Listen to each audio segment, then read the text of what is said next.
go and do buy a car, like I have, this was £1,500. You buy a car and you are going to have to put some money into it to keep it going. Things will go wrong. Hello everyone and welcome to Car Prep, and today, as you can see, we're in the 5 Series on a bit of a mission today. We're going to pop down, going to price up some parts for the 5 Series at BMW Rybrook. Then we're going to pop down to the guys at Revive Car Care, get some new product, go and see what's new and happening there. And then I'm going to pop into some guys who use good independent BMW garage and see what they think of the new 5 Series. Okay, speak to you soon. Okay, well, the journey hasn't quite gone to plan. It would seem a possible problem I thought I had with the crank position sensor is actually a real and live problem, as the car is completely cut out twice on me, once on a hill with trucks up my arse. So I have decided to bang out of this day of driving around Worcestershire. So I'm just waiting for recovery. I seem to recall, I hope the crank position sensor isn't too expensive to sort. I'm still going to get the car down to the guys at Allen BMW, but obviously not in the way I wanted to, under our own power. But there you go. So they can also give her a good mechanical check over, and I just wanted to see as well how good the recovery is on my classic insurance. So anyway, I'll update you soon, and these are the joys of cars.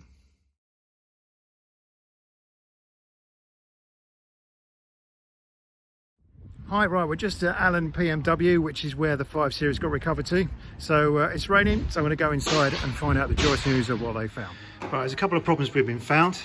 There's issues here with this boot, which is going to need replacing. Also, this pipe here, and as well, this other pipe that comes to the engine here.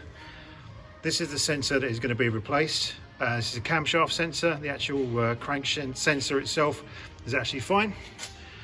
And hopefully that should all be done for tomorrow. So now, I think it's possibly a wise man once said, possibly Confucius, or possibly someone who owned a E39 5 Series before, once said, before spouting and giving advice about possibly bills might come up, just be wary that once you've said that, that might possibly happen. And yep, here we are. It has all happened. It has all come to fruition.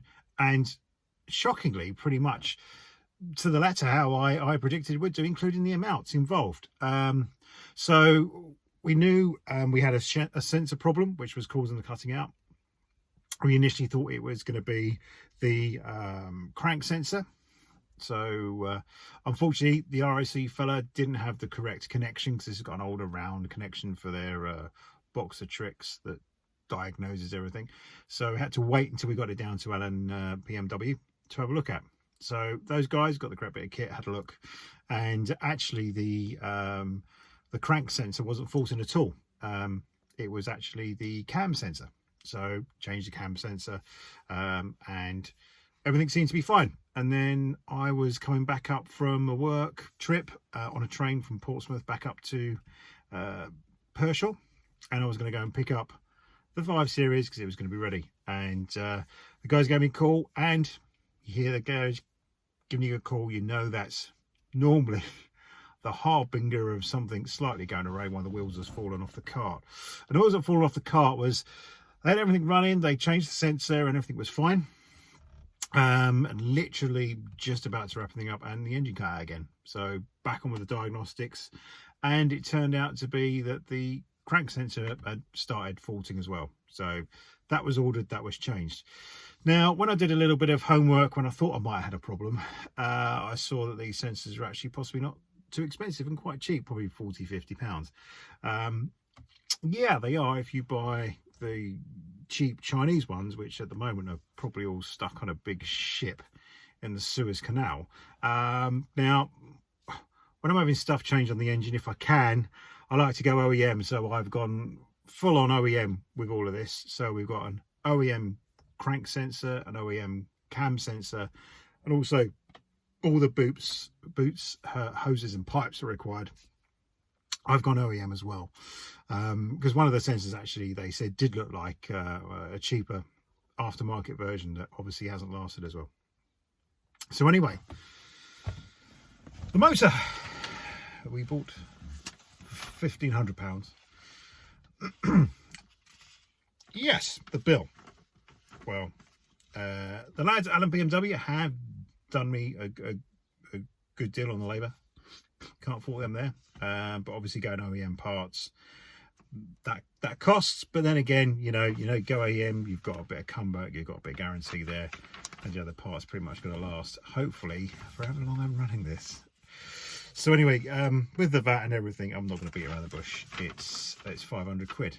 So I'm not going to be one of those people that goes, I've just bought a car for £1,500 and had to spend 500 quid on it, because this is all age related stuff, and this is just a perfect example of the sort of stuff you just go in your back of your mind when you do go and buy an older motor, that the age related parts will go wrong.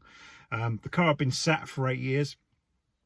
So, all right, okay, it's not out in the rain and the salt off the roads and all that kind of stuff in winter, but everything is still aging. Everything is still 8 years older than it was than when it came off the road. So pipes are going to age, they're going to split, and stuff like that needs to be changed. But it's been changed, it's OEM.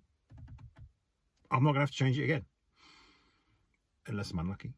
And then hopefully it's in warranty, and someone else will pick up part. So if you're going to go and buy a prestige older motor, you're going to have to go and spend some money on it. But, you know, I'll be honest, you go and buy a 20-year-old Vauxhall or Ford, you're going to have to start replacing bits and pieces on it. And some of the parts, you look at it between the parts with BMW, parts with Ford, parts with Vauxhall, sometimes there's not a lot of difference. So my bit of advice, you're going to go and spend 1,500 quid, 2 grand on one of these cars. Have 500 quid behind you, just so you know you've got a bit there just in case something like this happens. You know, a couple of sensors go, and the thing with the crank sensor and the camshaft sensor, it just cuts out, and the motor's dead and it's difficult to start. So, and that's not good at all. So that's something you have to get done. But that 500 quid you've spent, that's still going to be less than the depreciation on a newer motor, or a new motor even. So hopefully you just stand yourself in good stead, really. So the story of the 5 Series continues. And moving on, I'm actually going to be tackling some of the bits to improve the appearance. So I've actually come across an old headlight restoration kit, because they're just completely fogged, the headlight lenses. So I'm going to be doing that. So I'll do a little video on that. And then we'll start looking at some of the car care products I can use to sort of bring a bit of life back into the bodywork. So anyway, I hope this opens your eyes. And that's another thing to say, you go buy an old motor, just go in with your eyes open. You might have to spend some money on it, you very probably have to spend some money on it, but you'll have an enjoyable motor that people will comment on, that will give you a bit of joy, rather than a absolutely soul-sucking piece of automotive washing machine on wheels that really, you look out the window, you look at it and you just realise, you know, this is what it's come to. I'm driving an Econo box with a 7-year warranty. Who wants to do that? Drive a motor with a warranty. Anyway, every day is a school day. Take it steady.